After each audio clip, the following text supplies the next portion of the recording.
The truth of the share market channel में आपका स्वागत है। मैं भुवनेश अग्रवाल। नमस्कार सर। दोस्तों, शेयर बाजार के विभिन्न विषयों पर, डिफरेंट सब्जेक्ट्स पर, डिफरेंट एस्पेक्ट पर, ट्रेंड, टेंडेंसी, ऑपरेशनल सिचुएशंस, इन पर, कई सेक्टर्स पर काफ़ी वीडियो बनाए। 174 वीडियोज़ मैं लॉन्च कर चुका हूँ अभी तक पिछले 5 महीने में, और बड़े मतलब कठोर परिश्रम किया है मैंने। और मेरा प्रयास ये रहा है कि आप लोगों को किसी तरह शेयर बाजार का ज्ञान, अज्ञानता का अंधेरा दूर होना चाहिए शेयर हर व्यक्ति से। जो आदमी अपनी कड़ी कमाई का पैसा, कड़ी मेहनत का पैसा पेट काट कर जो बचाता है एक आम आदमी, वो पैसा बर्बाद नहीं होना चाहिए। वो पैसा उसके काम आना चाहिए और उस पर अप्रिसिएशन आना चाहिए। ये पूरा मेरा प्रयास है। मैं भी बहुत लूजर रहा हूँ मेरी लाइफ के अंदर, बहुत पैसा खोया है मैंने गाइडेंस के भाव में, अज्ञानता के भाव में, अनुभव के भाव में।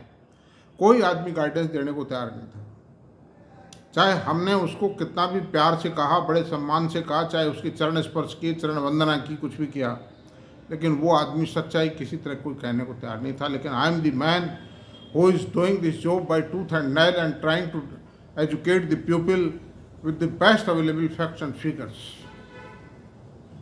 तो अब आज जो है एक अन्य विषय पर चर्चा करेंगे, थोड़ा सा डिफरेंट हट करके है, तो आपसे संबंधित ही। शेयर बाजार का आदमी टैक्स लाइबिलिटी से छूता थोड़ी है। शेयर के आदमी पर तो टैक्स लाइबिलिटी लाद दी गई, और ज़्यादा ला दी गई है इसमें, और लदेगी आने वाले टाइम में। आप ये मानते हो कि 20% लगा के ही गवर्नमेंट ने इसको छोड़ दिया शॉर्ट टर्म गेन को।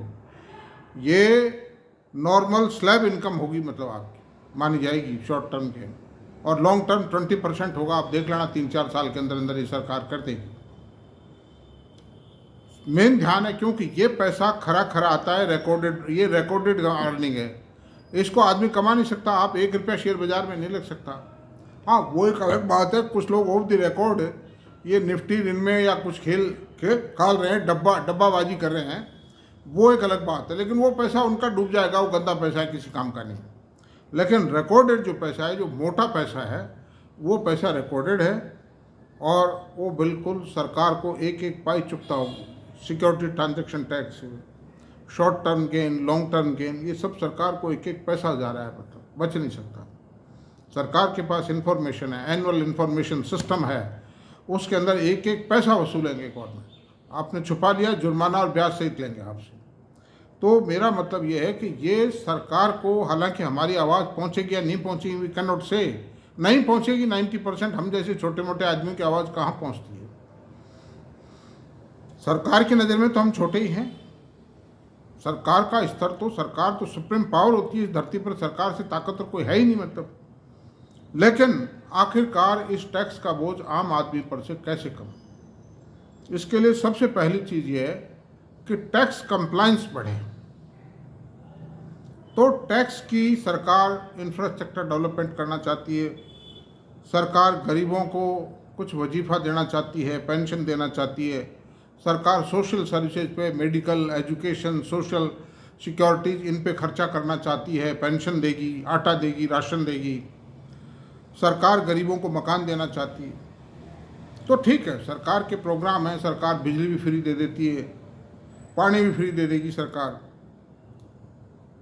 लेकिन सवाल यह है कि ठीक है, देंगी, डेमोक्रेटिक सरकार है, इनको वोट की आवश्यकता है, और वोट की सौदेबाजी में आप कोई भी सत्ताधारी, और एक देता है, उसकी देखो देख दूसरा देता है, मतलब पार्टी देती है, तो ये सौदेबाजी तो चलेगी। लेकिन सवाल ये है कि मिडिल क्लास का, और जो बेचारे कड़ी मेहनत करके जो बच्चे कमा रहे हैं पैसा, कम से कम उनके पास में पैसा रहना चाहिए। तो मेरा मतलब ये है कि इसको टैक्स कंप्लायंस बढ़े, सरकार का जो टैक्स रेवेन्यू अगर बढ़ेगा ना, तो टैक्स में रियायत दे देगी सरकार, समझे साहब आप। और इतना पैसा आ सकता है कि सरकार खर्च करने का ये सोचेगी कहाँ खर्च किया जाए। अगर सरकार चाहे तो सरकार का इरादा, सरकार का इंटेंशन, ऐसा नहीं सरकार मूर्ख है, सरकार को मालूम नहीं है। सरकार का अगर इरादा हो ईमानदारी पूर्वक टैक्स वसूल करना है लोगों से, तो हो जाएगा। अब उसका तरीका क्या हो? सर देखिए, सर्विस क्लास के आदमी का तो रिकॉर्डेड है सब कुछ, वो एम्प्लॉयर काट के देता है। उस एम्प्लॉयर की ड्यूटी लगा दी, तू काट के दे हमको, वो काटेगा, एक एक पाई काटेगा आपसे। लेकिन बिजनेसमैन का क्या करो बाप, भी तो वो दीवाना है, वो तो फ्री है, स्वतंत्र है, वो फ्री है, इंडिपेंडेंट है, वो उस पर कोई चारा नहीं। तो उस पर चारा करने का तरीका सिर्फ यही है, दो तरीके। इन्वेस्टमेंट के तीन तरीके हैं, मैं आपसे बताऊँ। तीन जगह आदमी इन्वेस्ट करता है पैसा कमा के। एक तो शेयर बाजार में, एक सोने में, और एक रियल्टी में। मेजर जो सोर्स ऑफ इन्वेस्टमेंट है, जो मीन्स ऑफ इन्वेस्टमेंट है, वो ये है। तो शेयर बाजार के पैसे को तो रिकॉर्डेड कर लिया, काबू कर लिया, इन्वेस्टमेंट को सरकार ने किया, 2 नंबर का कोई काम नहीं हो सकता। लेकिन सोना और प्रॉपर्टी, रियल्टी, इन दो पर कोई कंट्रोल अभी तक नहीं हो पाया। इसका तरीका एक ही है। अब कैसे कंट्रोल हो? जो भी नंबर 2 का पैसा है वो इनमें एम्प्लॉय हो रहा है, उसी का परिणाम है सोना बहुत तेज है। India is the biggest buyer of gold in the world. Bharat में सबसे ज़्यादा सोने की डिमांड है, चाइना और भारत में। और दूसरी बात, ज़मीनों के रेट भी 4 गुना 5 गुना हो गए पिछले 3-4 साल में। उसका कारण है कि पैसा जो नंबर 2 का जनरेट हुआ ना, अब वो नोटबंदी के बाद में वो सब एम्प्लॉय होने जा रहा है, इस पर हो रहा है और होता रहे, हो रहा है। इसका तरीका सिर्फ एक ही है। एक तो सरकार जो है जमीन के मामले में तो ये है कि डीएलसी रेट बढ़ाओ। जो रजिस्ट्री का जो स्टैंप ड्यूटी लगती है ना, डीएलसी रेट का मतलब ये है, डिस्ट्रिक्ट सर्किल रेट या कुछ ऐसा है उसका नाम, उसको, उसकी रेटों को, उसकी डीएलसी रेट को 4 गुना कर दीजिए आप। तो एक तो ये होगा कि स्टेट गवर्नमेंट को इससे बहुत भारी रेवेन्यू प्राप्त होगा। जो अभी जिस प्रॉपर्टी पर 1 लाख रुपए की स्टैंप ड्यूटी लगती है, 4 लाख रुपए लगेगी, 4 गुना करती है। और दूसरा बेनिफिट ये होगा, वो सेंट्रल गवर्नमेंट का होगा, दूसरा बेनिफिट ये होगा कि एक नंबर में पैसा जनरेट होगा ना, एक नंबर में लगेगा, पैसा रिकॉर्डेड है, और कैपिटल जो रियल्टी है उस पर प्रॉफिट आएगा। तो प्रॉफिट का ऊपर उसको कैपिटल गेन टैक्स देना पड़ेगा, long term capital gain tax या शॉर्ट टर्म गेन जो भी है, ये बढ़ गई। दूसरी बात है कि एक नंबर का पैसा चूंकि लगेगा उसमें, तो हर आदमी को प्रॉपर्टी खरीदने के लिए, तैयारी करने के लिए एक नंबर में पैसा जनरेट करना पड़ेगा, तैयारी करनी पड़ेगी। तो उस पैसे को जनरेट करने के लिए वो पहले से ही टैक्स चुकाएगा, मतलब तो ट्रिपल बेनिफिट हो गए। राज्य सरकार को लाभ हो गया, और जो सेंट्रल गवर्नमेंट को short term long term capital gain tax प्राप्त हो गया, और तीसरा सरकार को आयकर की प्राप्ति हो गई। क्योंकि प्रॉपर्टी खरीदने के लिए ज़्यादा नंबर 1 के पैसे की जरूरत पड़ेगी, तो आदमी टैक्स चुकाएगा, तैयारी करेगा, जो चोरी कर रहा है बंद करेगा उसको या कम करेगा। तो एक बहुत बड़ा एडवांटेज हो जाएगा इससे, बहुत बड़ा एडवांटेज है ये सरकार को। लेकिन सरकार के सामने कई पॉलिटिकल कारण रहा सवाल। आप गरीबों के लिए मकान जो है, गरीब फिर मकान, गरीब के ऊपर बर्डन पड़ेगा कि साहब वो फिर मकान भी महंगे कर दिए सरकार ने, रजिस्ट्री महंगी कर दी। सरकार को ये चाहिए उसमें कि एक मकान खुद के रहने के लिए, एक 1 स्पाउस पर स्पाउस, एक मकान पर रियायती दर पर, जो बढ़ी हुई डीएलसी रेट पर ही है, रियायती दर पर, यानी जो औरों को 7-8% मान लीजिए रेट है जनरली रजिस्ट्री की, 4% पे 3% पे कर लीजिए आप, है कि नहीं? या उनको सब्सिडी दे दी जाए उस पर, है कि नहीं? दे ही रही है सरकार, और दे दीजिए थोड़ी सी सब्सिडी। लेकिन जो करोड़ों अरबों के सौदे हो रहे हैं, जो आप समझिए किसान की भी कोई ज़मीन खरीदता है, तो किसान की ज़मीन जो ये प्रॉपर्टी रियल्टर्स भी लेते हैं, नंबर 2 में लेते हैं, मैं आपसे बता रहा हूँ, पैसा लगाते हैं नंबर 2 में। तो सवाल ये है कि वो पैसा तो छुप जाता है, और किसान को जो मिलता है, जो 1 नंबर में मिलता है उस पर भी टैक्स नहीं, 2 नंबर में मिलेगा उस पर भी टैक्स नहीं, दैट्स ऑल। तो उस पर रियायत कर दीजिए आप, एक मकान खुद के रेजिडेंस के लिए। लेकिन आप एफिडेविट लीजिए, उसका प्रोसीजर तय कीजिए कि साहब हमारे पास में एक एफिडेविट लीजिए, या कोई अथॉरिटी तय कर लीजिए जो जांच करके सर्टिफिकेट देगी। जिसको रियायत देनी है वो सर्टिफिकेट ले आएगा, और जिसको नहीं करनी वो चुकाओ अपने आराम से, इस टाइम पूरी ड्यूटी चुकाओ, दैट्स ऑल। तो एक तो मेन जरिया ये होगा। दूसरा रहा सवाल सोने का। सोने की जो ये इम्पोर्ट होता है, इम्पोर्ट होकर के बिखर जाता है और ऊपर के ऊपर किधर का किधर जाता है। डिफरेंट लोग, प्राइवेट लोग इम्पोर्ट कर रहे हैं सोने का। जो प्राइवेट हाथों के जरिए, प्राइवेट लोगों के जरिए इम्पोर्ट को बंद करना चाहिए, सोने के इम्पोर्ट को। केवल मात्र सोने की जो अवेलेबिलिटी है वो गवर्नमेंट के काउंटर पर होनी चाहिए, बैंक के काउंटर पर हो।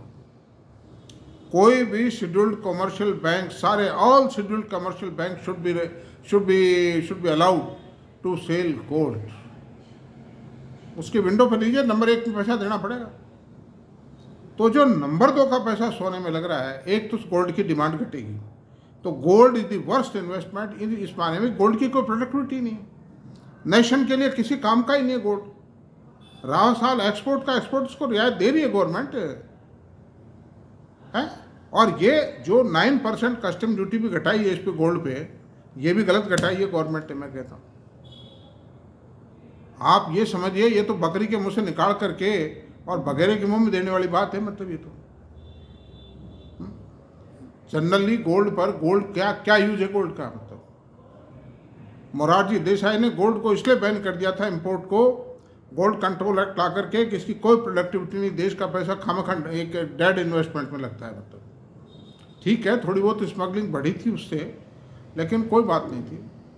तो मैं गोल्ड के खिलाफ नहीं हूँ। आप गोल्ड को खुला रखिए, एक्सपोर्टर्स को चाहिए, गोल्ड ज्वेलरी एक्सपोर्ट करते हैं, डायमंड ज्वेलरी में लगा के एक्सपोर्ट करते हैं, लेकिन it should remain available on the counter of the scheduled commercial banks. 1 number में पैसा देना पड़ेगा उसको। तो सारा रिकॉर्डेड पैसा तो 1 नंबर में देना पड़ेगा, वो आदमी पकड़ा जाएगा। रहा सवाल इस बात का कि बैंक प्रॉफिट लेंगे उस पर, बैंकों ने अभी भी कॉइन बेचे हैं। मतलब उसमें बैंक जो थे गोल्ड कॉइन्स बेचते थे या नहीं बेचते थे। और बैंकों को आप किसी ना किसी तरह से कोई इंसेंटिवाइज कर दीजिए। पहली बात तो 5-7% तो उस गोल्ड पे ही ले सकते हो प्रॉफिट, कोई दिक्कत ही नहीं है। जो इम्पोर्टर है वो भी तो ले रहा है ना, प्राइवेट इम्पोर्टर को फ्री में इम्पोर्ट कर रहा है क्या वो? तो प्राइवेट इम्पोर्टर गोल्ड को इम्पोर्ट कर रहा है, उसी तरह से उतना जितना प्रॉफिट लेता है बैंकों को दे दीजिए। और बैंक स्टॉक काय को ज़्यादा रखेंगे? आप ऑर्डर दीजिए भाई 100-200-400 ग्राम, तो मतलब काउंटर पे ले लो आप हाथों हाथ, कोई दिक्कत नहीं है। और जिसको ज़्यादा चाहिए क्वांटिटी, वो ऑर्डर दे, वो 5-7 दिन में उसको दे देंगे। मतलब जो मेन जो डिपो होगा, जैसे रिजर्व बैंक लेवे या कोई state bank of India, main importer 2-3 bank होंगे, उनसे ला करके दे देंगे दूसरे बैंक। तो बैंकों को भी प्रॉफिटेबिलिटी बढ़ेगी, बैंकों के अंदर डिपॉजिट बढ़ेगा। This is the position. और नंबर 2 का पैसा खत्म होगा, सरकार का रेवेन्यू बढ़ेगा। सरकार का रेवेन्यू बढ़ेगा तो टैक्स कंप्लायंस बढ़ने के ऊपर सरकार रियायत देगी उसको टैक्स। और जो आम आदमी, जो खास तौर से बेचारे हाईली पेड या कॉर्पोरेट जो एम्प्लॉय हैं, जिनको बहुत हैवी तनख्वाहें मिल रही हैं, उनके पास टैक्स देने के बाद कुछ बचता ही नहीं। घर छोड़ करके बाहर रह रहे हैं, बंगलोर है, कलकत्ता है, बंगलोर है ना, उनमें रह रहे हैं वो। और तो ठीक है, अब आज इतना ही रहने देते हैं। Thank you very much. और आपको पसंद आया तो प्लीज़ सब्सक्राइब करें, शेयर करें, कमेंट करें। Thank you very much.